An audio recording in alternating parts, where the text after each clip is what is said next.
حضرت علی بن ابی طالب رضی اللہ تعالیٰ عنہ اسلام کے پہلے 4 خلیفہ میں چوتھے اور آخری خلیفہ تھے اور رسول صلی اللہ علیہ وآلہ وسلم کے داماد تھے۔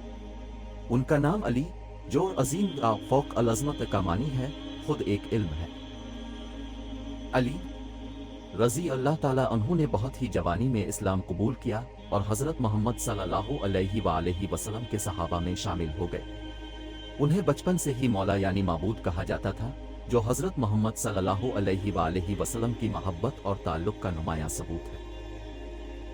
علی رضی اللہ تعالیٰ عنہ کی خلافت کا آغاز خلافت کے چوتھے سال ہجری میں ہوا، جب حضرت عثمان بن عفان رضی اللہ تعالیٰ عنہ کی شہادت کے بعد مسلمانوں نے ان کو خلیفہ منتخب کیا۔ ان کی خلافت کا دور مسلمانوں کی تاریخ میں اہم مقام رکھتا ہے، لیکن اس دوران انہیں داخلی فسادات اور جنگوں کا سامنا کرنا پڑا۔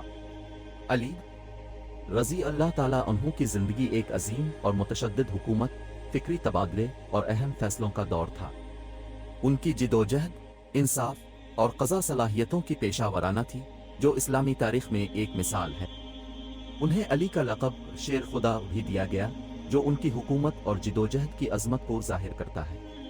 حضرت علی بن ابی طالب رضی اللہ تعالیٰ عنہ کی زندگی یک رنگین، معلومات بھرپور اور تعلیم آموز ہے، جس نے اسلامی ریاست کو ایک نیا چہرہ دینے میں اپنا حصہ ڈالا۔